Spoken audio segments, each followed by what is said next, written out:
Nagpunta sa Kapas Tarlac ang beauty pageant candidate na si Geneva Sarita Lopez at Israeli fiancé na si Yitzhak Cohen para tumingin ng lupa. Pero misteryoso silang nawala. Baka may tao sa loob. Di natin malapitan. May tao nga, boss. May tao yan.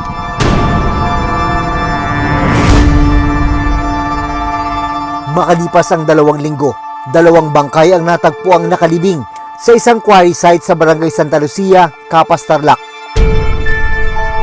Kalaunan, nakumpirmang ang mga nahukay ang nawawalang magkasintahang sina Yitzhak at Geneva. May mga tama ng bala sa katawan ng mga biktima. Paano ito sinapit ng dalawa? Oktubre ng nakarang taon, iniulat din ang pagkawala ng isang beauty pageant candidate na si Catherine Camilon. Makalipas ang 9 na buwan, hindi pa rin siya natatagpuan. Ang 2 kasong ito, mga pulis ang itinuturong sangkot sa krimen. Dating nanumpa na proteksyonan, tapos ito ngayon pumapatay. Importante talaga rito na yung mechanism na pag-filter out ng scalawags, dahil these people are the ones who give a bad name to the Philippine National Police. Paano mareresolba ang mga kasong ito kung mismong mga tagapagpatupad ng batas ang sinasabing nasa likod nito? Napakahirap po araw-araw. Wala kaming alam. Araw-araw iisipin namin nasaan ka. Ipinapalagay na lang namin na nandyan siya. Nandyan lang siya. Ano ang mga hamong hinaharap ng mga otoridad sa paglutas sa mga ganitong uri ng krimen?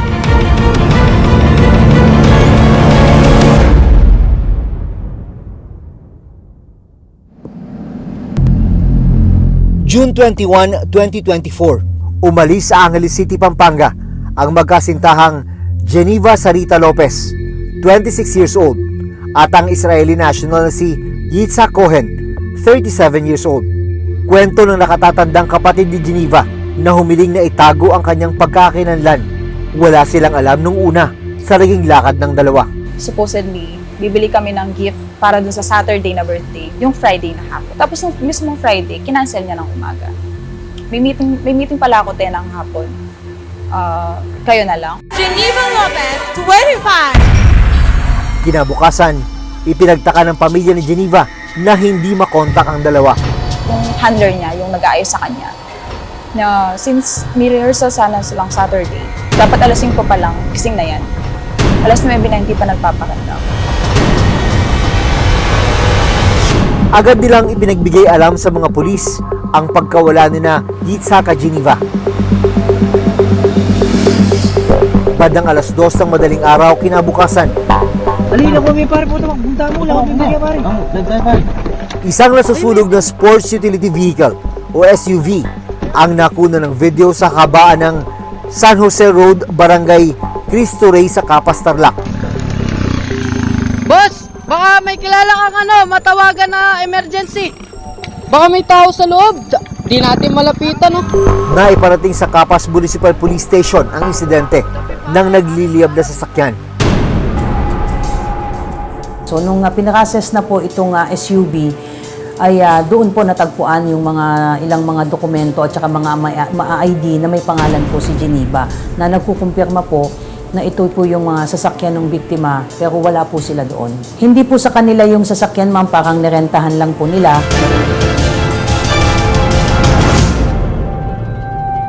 Lumipas sa mga araw, bigo ang pamilya na malaman ang kinaroroonan ni na Yitzhak at Geneva. Every day, hindi mo alam kung nasa na ba sila, hinahanap mo sila, ang ginagawa nila, buhay pa ba sila. Every day, hindi kami natutulog. Ayon sa Philippine National Police o PNP, nagsagawa sila ng backtracking sa mga lugar na pinuntahan ni na Geneva bago natagpo ang nasusunog ang nirentahan nilang sasakyan sa Kapas Tarlac.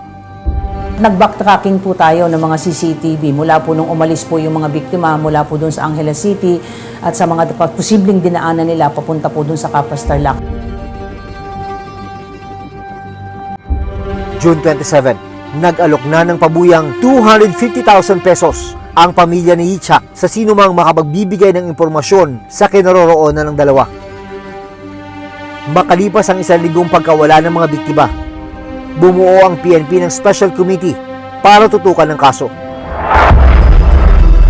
July 1, 2024, isa pang inabandonang sasakyan ang natagpuan ng Capas Municipal Police sa barangay Tibag, Tarlac City. Sabi ng PNP, lumantad rin ang nagpakilalang property agent o middleman na nag-assist kina Geneva sa paghahanap ng lupa. Itong mismong kinatagpo na middleman ay pumunta po sa station at nagbigay po ng salaysay na kinukumpirma po niya na kinita po niya itong si Geneva at si Ishak at may pinuntahan daw po silang lupa. Nalaman ng PNP ng middleman na si Michael Giyang, dating pulis sa Angeles City, Pampanga.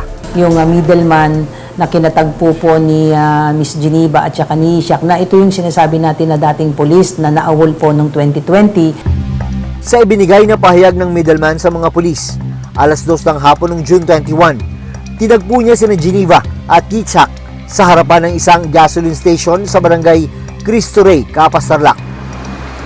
Dagdag ng middleman, bumiyahe siya kasama sina Geneva at Ishak papuntang Armenia Village para silipin ang lupang planong bilhin ni Geneva. According to him, pagkatapos nilang puntahan yung lupa ay naghiwalay rin sila at may iba siyang pinuntahan at hindi niya na alam kung saan nagpunta yung dalawa. Pinuntahan ng Reporter's Notebook ang nasabing gasolinahan. Sabi po ng mga polis, dito yung meet up nung mga victim at saka nung middleman. Kaso personally, hindi ko po sila nakita. Marami dito kasi na when it comes to bilihan ng lupa, ganon, ng mga transactions, dito talaga maraming nagmi-meet up dito. May mga closed-circuit television o CCTV camera ang nasabing gasolinahan. Ang problema, hindi raw gumagana ang mga ito. Kasi nung malakas yung bagyo nun, yung mga parang CPU, nung recording nung CCTV namin, nabasa doon sa may loob doon, nasira. Unfortunately, hindi sila umaandar ngayon.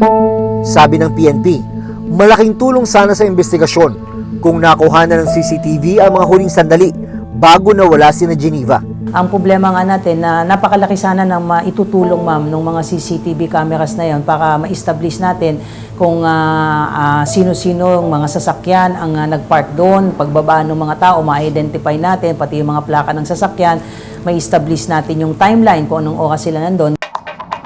Sa pag-ikot ng Reporter's Notebook, nalaman naming mahigit 1 kilometro lang ang layo ng gasolinahan sa lugar kung saan nakunang nag-aapoy ang SUV na sinakyan ng mga biktima.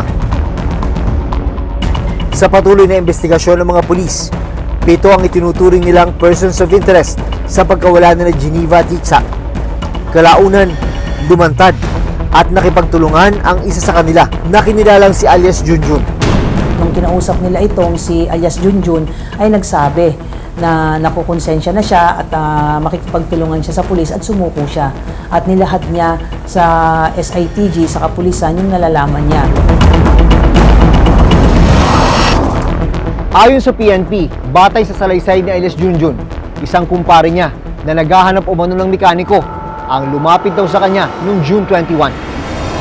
Kasi itong ating witness ay mekaniko ng heavy equipment ng mga sasakyan. So yun yung sabi sa kanya, so sumama siya.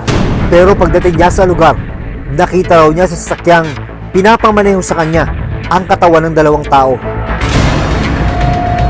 It turned out na itong sinasabing POI ay pinag-drive siya ng sasakyan. Ang pinag-drive sa kanyang sasakyan ay yung sasakyan ng mga biktima. Pagsakay niya dun sa sasakyan, ang sinasabi niya, this is based dun sa kanyang kwento, ay nandun na yung 2 tao na patay.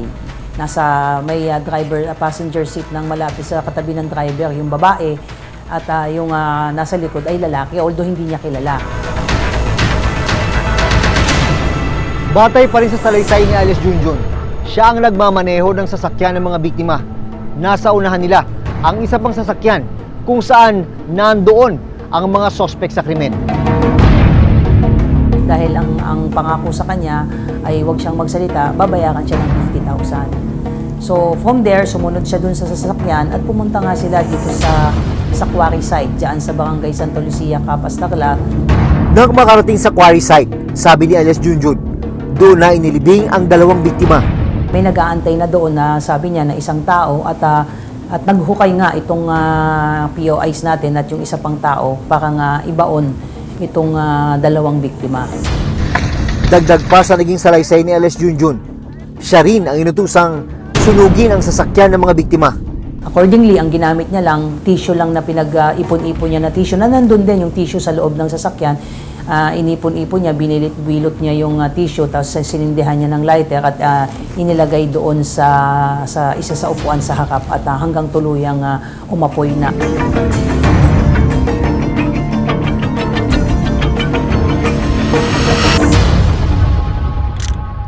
July 4, 2024, sinalakay ng mga otoridad ang bahay ng middleman na huling kinatagpo ni na Geneva. Sa bisa ng search warrant, hinalughog nila ang bahay at nakuhanan siya ng baril at granada. Dahil sa mga impormasyong isiniwalat ni Alice Junjun, natunto ng mga pulis ang kinaroroonan ng magnobyong Geneva at Itzhak. Umaga ng July 6, nahukay ang kanilang mga katawan sa isang quarry site sa Barangay Santa Lucia, Capas, Tarlac.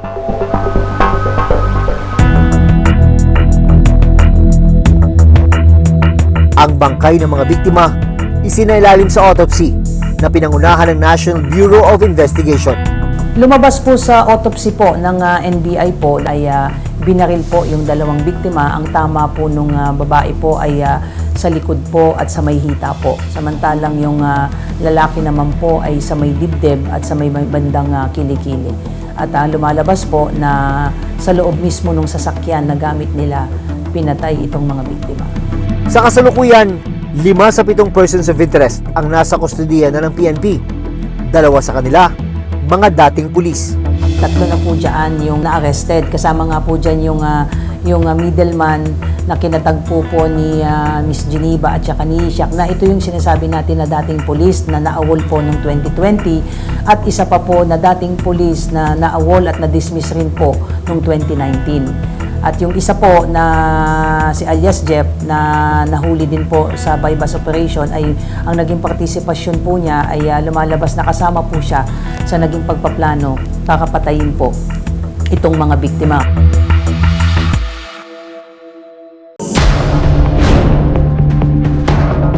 Sabi ng PNP, planado ang ginawang pagpatay kina Itzhak at Geneva. Land dispute ang lumalabas na motibo sa nangyaring krimen. Inentice talaga nitong si middleman na pumunta noong June 21. It appears, ma'am, na itong si middleman ay nakapagsanla ng lupa dito kay Geneva at it appears na mukhang hindi nabayaran itong si middleman yung kanyang utang, kaya kinukuha niya na yung lupang collateral na isinanla nitong si middleman. Subalit parang ayaw ibigay yung lupa. Sinampahan ng reklamong 2 counts of murder ang mga suspect. Nagpapatuloy ang investigasyon ng mga pulis. Ginagawa na ng pulis ang lahat para masolusyon po para makita talaga ang mga taong guilty po rito sa kasong ito. Ibiniyahe pa uwi sa bansang Israel ang bangkay ng biktimang si Yitzhak Cohen. Inilibing na rin ang labi ni Geneva. Umaasa ang kanilang mga pamilya na mapapanagot sa batas ang mga pumaslang sa kanila. Kung si Geneva natagpuan pero wala ng buhay. Ang isa pang beauty pageant candidate na si Catherine Camilon, 26 years old, hindi pa rin natatagpuan hanggang ngayon. Oktubre noong nakaraang taon, naiulat ang pagkawala ng beauty queen na si Catherine Camilon. Makalipas ang 9 na buwan, hindi pa rin natutunton ang kanyang kinaroroonan. Sa naging investigasyon ng mga pulis, October 12, 2023, umalis sa bahay sa Tuwi, Batangas si Catherine gamit ang kanyang sasakyan. Ang paalam ni Catherine sa kanyang inang si Rosario, may taong kikitain lang daw ang anak sa Batangas City. Pero lumipas ang mahigit 24 oras, hindi na raw nakabalik si Catherine. Agad na idinulog noon ni Rosario sa mga pulis ang pagkawala ni Catherine. Sa ginawang backtracking ng Tuwi Municipal Police, nahagip ng CCTV camera si Catherine habang naglalakad sa isang mall sa Lemery, Batangas. Pero hindi na nakuhanan ng camera ang kanyang sumunod na pinuntahan. Unang linggo ng Nobyembre 2023, 2 saksi ang lumutang at nagsabing nakita nila ang dugo ang katawan ni Catherine na inililipat daw ng 3 lalaki mula sa kanyang sasakyan papunta sa isa pang SUV. November 8, 2023, ang itinurong sasakyan na pinaglipatan ng katawan ni Catherine natagpo ang inabandona sa isang bakanteng lote sa barangay Dumuklay, Batangas City. So nung pinakases po yun ng SOCO ay may mga na-recover po doon na mga hair strands, pati po na mga dugo po sa isang sponge po. So nung kinuha po to, pinakases po, sinuwab po yan at ikinumpara po at kinuhanan din po ng DNA pa specimen po yung mga magulang at nagmatch po. Hindi nagtagal, isang pulis ang tinukoy na sangkot di umano sa pagkawala ng biktima. Kinilala siyang si Police Major Alan De Castro, dating hepe ng Lipas City, Batangas. Si De Castro, karelasyon daw ni Catherine.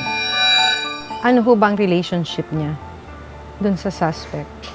Naging boyfriend niya na hindi naman niya ipinaalam sa amin. Bakit ho siya sasaktan ng kanyang boyfriend? Nagsumbong yung anak namin ipinaalam doon sa asawa dahil may asawa po yung suspect na may babae na may ibang relasyon. Yun ho, siguro baka yun ho ang isang dahilan. November 2023, sinampahan ng kasong kidnapping at illegal detention ng pulis, kanyang bodyguard at 2 pang hindi nakikilalang lalaki. Kalaunan, na-dismiss ang mga kaso laban sa mga ito dahil daw sa kakulangan ng ebidensya. Paano po kayo nakapag-react noon? Masyado ho kaming na-dismiss sa naging resulta ho ng aming ikinaso.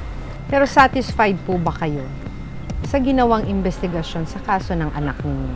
Kami ho ay patuloy na naasa at nagtitiwala ho doon sa mga taong alam namin na kami ho ay tinutulungan at tutulungan ho sa aming problema.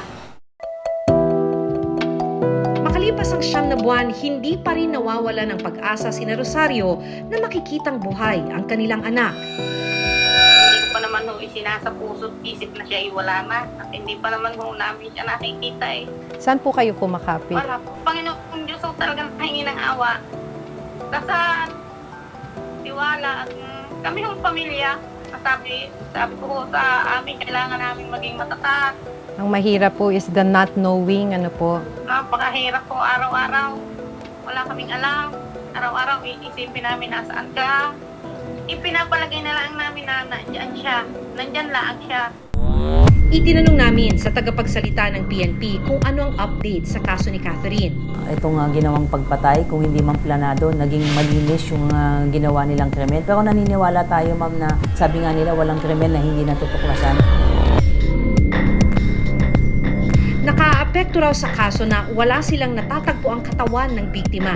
Maliban nga dito sa scarcity ng witnesses, ay wala talaga tayong corpus delicti na sinasabi yung body of the crime. Kaya nga ang sinampalang muna nating kaso, ma'am, serious illegal detention at saka kidnapping kasi wala tayong katawan na masasabi na talagang pinagplanuhan. Malaking hamon rin ang kawalan ng saksi sa tunay na sinapit ni Catherine. Kapag wala tayong makuwang witness na makakapagbigay sa atin ng lead kung saan-saan pumunta itong ating mga hinahanap, yung ating mga suspects din. Pananaw ng presidente ng Volunteers Against Crime and Corruption o VACC. Yung collection of hard pieces of evidence medyo mabagal, kulang-kulang. When it comes to forensic, limited also yung human resource o mga expert natin. Kailangan may support pa rin from the national government or other agencies. Pagbili, pag-acquire ng mga scientific, mga high technical devices. Yung witness protection program should be amended, revised into a stronger law. This is a call for the PNP leadership na palakasin nila talaga yung anti-crime initiatives nila, anti-crime prevention, at yung crime solution. Maaaring may lapses. May mga pagkakataon na may mga, yun ang isa sinasabi na yung may mga particular tayong kinaso, bakit may mga lapses tayong napupuna. At yun naman, ma'am, ay hindi isinasantabi ng PNP, hindi yun pinagwawalang bahala. Na mananagot talaga ang dapat mananagot dito. Susunod, Dating nanumpa na proteksyonan. Tapos ito ngayon pumapatay. Importante talaga rito na yung mechanism na pag-filter out ng scalawags.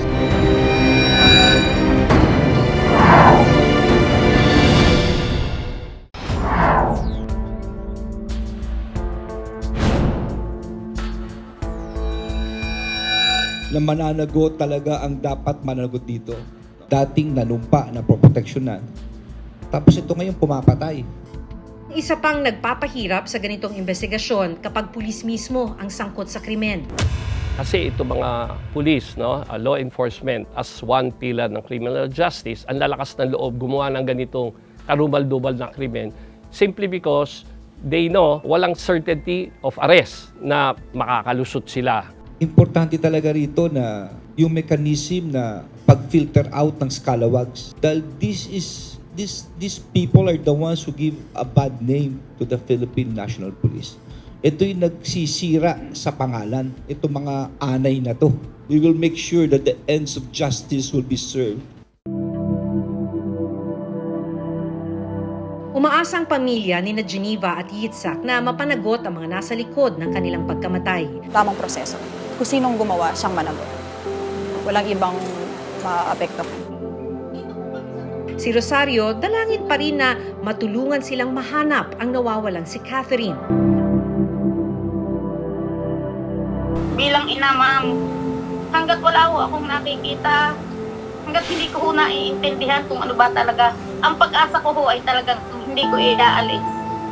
Buong puso ho akong naasa.